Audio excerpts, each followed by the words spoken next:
जब सारी दुनिया इंडिया के खिलाफ थी, तब अकेले रूस ने कैसे भारत का साथ दिया तथा तीसरा विश्व युद्ध होने से बचा लिया, आज हम आपको बताएंगे।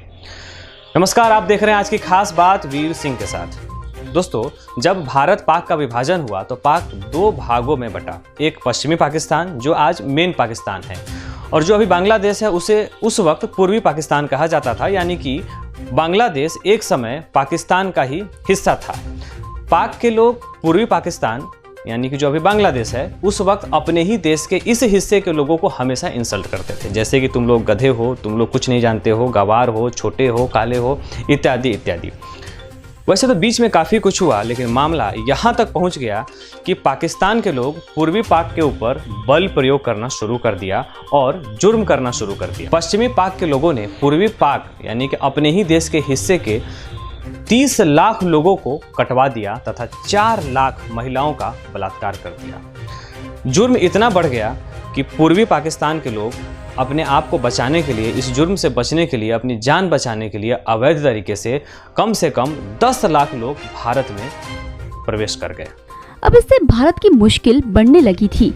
भारत द्वारा यह जानकारी उस वक्त अमेरिका को दी गई।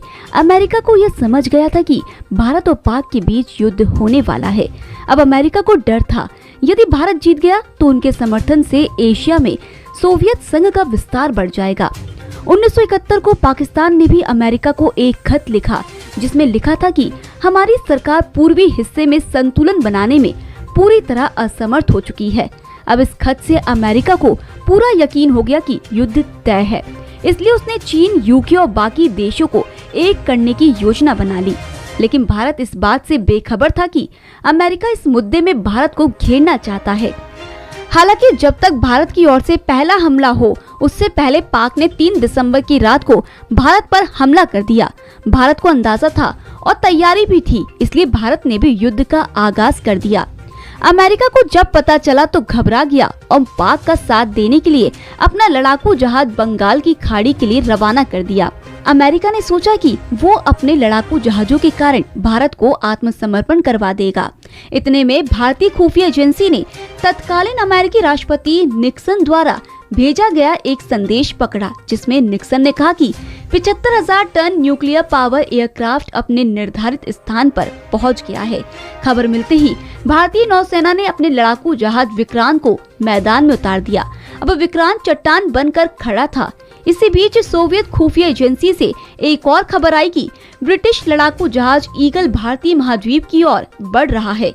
इसी के साथ ये भी पता चला कि अमेरिका, यूके और चीन ही नहीं बल्कि कई और देशों के जहाज भी भारत की तरफ बढ़ रहे थे, जैसे कि सऊदी, जॉर्डन और इटली।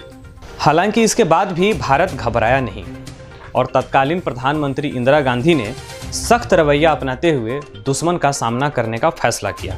इस दौरान इंदिरा गांधी ने इंडो सोवियत संधि के तहत रूस से मदद मांगी और रूस भी बिना किसी झिझक अकेले भारत के लिए पूरी दुनिया से लड़ने निकल पड़ा। उस समय रशिया के पास इतने लड़ाकू जहाज नहीं थे कि सभी देशों को रोक पाएं। फिर भी उसने अपनी सारी ताकत लगा दी। फिर भी रशिया ने काफी लड़ाकू जहाज इंडिया के लिए उतार दिए। इतने जहाज देखकर यूके की हालत पतली हो गई और वह आधे रास्ते से वापस लौट गया। अब बारी थी अमेरिका की, जो कि लगातार भारत की तरफ बढ़ता जा रहा था। रूस ने अमेरिका को रोकने के लिए अपनी मिसाइल अमेरिकन इंटरप्राइज की ओर कर दी। रूस की मिसाइल की रेंज सिर्फ 300 किलोमीटर तक ही थी, इसलिए रूस रिस्क लेते हुए अपने जहाजों को दुश्मन के बहुत करीब ले गया, जिससे दुश्मन अब उसकी रेंज में आ सके।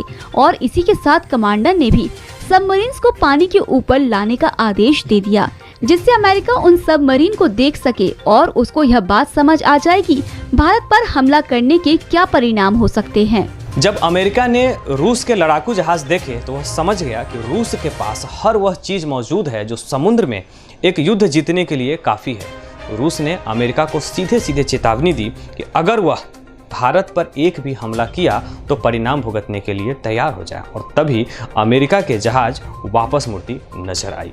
चीन को भी रूस ने सीधे सीधे धमका दिया कि अगर भारत पर एक भी हमला हुआ तो हमारी तरफ से, हमारी सेना द्वारा चीन पर हमला कर दिया जाएगा। चीन समझ गया कि रूस से लड़ाई उसको बहुत भारी पड़ सकती है, इसलिए वह भी दुम दबाकर भाग गया। समुद्र में मौजूद बाकी लड़ाकू विमानों ने बाकी देशों को भी वापस जाने के लिए मजबूर कर दिया और धीरे धीरे सभी देशों के जहाज उल्टे पांव वापस चलते नजर आई। चीन को भी रूस ने सीधे सीधे धमका दिया कि अगर भारत पर एक भी हमला हुआ तो हमारी तरफ से हमारी सेना द्वारा चीन पर हमला कर दिया जाएगा। चीन समझ गया कि रूस से लड़ाई उसको बहुत भारी पड़ सकती है, इसलिए वह भी दुम दबाकर भाग गया। समुद्र में मौजूद बाकी लड़ाकू विमानों ने बाकी देशों को भी वापस जाने के लिए मजबूर कर दिया और धीरे धीरे सभी देशों के जहाज उल्टे पांव वापस चलती नजर आए। इस तरह से रूस ने भारत की मदद तब की जब उसे आधी दुनिया ने घेर लिया था और इसी के साथ भारत ईस्ट पाकिस्तान के लोगों को भी आजाद कराने की तरफ बढ़ रहा था, जिन पर पाकिस्तान ने बेहद जुल्म किए थे। इस बीच प्रधानमंत्री इंदिरा गांधी ने एक नया दस्तावेज पारित किया। पूर्वी पाकिस्तान को अलग देश बनाने की अपनी योजना को आगे बढ़ाया। भारतीय सेना ने पूरी ताकत से हमला किया और लाहौर के रास्ते पाकिस्तान में दाखिल हो गए। पाकिस्तान सेना भारतीय सेना के सामने कमजोर पड़ रहा था। इसे देखते हुए आखिरकार 14 दिसंबर को पाकिस्तान आर्मी के जनरल ए नियाजी ने ढाका में मौजूद अमेरिकी उच्चायुक्त से कहा कि वह आत्मसमर्पण करना चाहते हैं, जिसके बाद यह बात पहले वॉशिंगटन पहुंची, उसके बाद वहां से नई दिल्ली में ये खबर पहुंची। इसके बाद भारतीय सेना को आगे बढ़ने से रोक लिया गया। पाकिस्तान ने भारत के सामने आत्मसमर्पण किया। भारत और पाकिस्तान के बीच आपसी सहमति के साथ पूर्वी पाकिस्तान को अलग देश घोषित कर दिया गया, जिसे बांग्लादेश नाम रखा गया, जहां आज भी बंगाली लोग खुशी खुशी रहते हैं। भारतीय इतिहास का यह एक अहम हिस्सा था, क्योंकि भारत ने न केवल पाकिस्तान पर ही जीत हासिल की, बल्कि अमेरिका, ब्रिटेन, चीन व बाकी देशों को भी एक नमूना दिखाया और यह भी संदेश दिया कि तुम सब मिलकर भी भारत का कुछ नहीं बिगाड़ सकते। पूर्वी पाक को जीतने के बाद भारत चाहता तो उसे अपने पास रख सकता था, लेकिन भारतीय उदार दिल के होते हैं, इसलिए तत्कालीन प्रधानमंत्री इंदिरा गांधी ने पूर्वी पाक को एक नया देश बनाया, जिसका नाम बांग्लादेश रखा गया और इस प्रकार 1971 में बांग्लादेश का जन्म हुआ।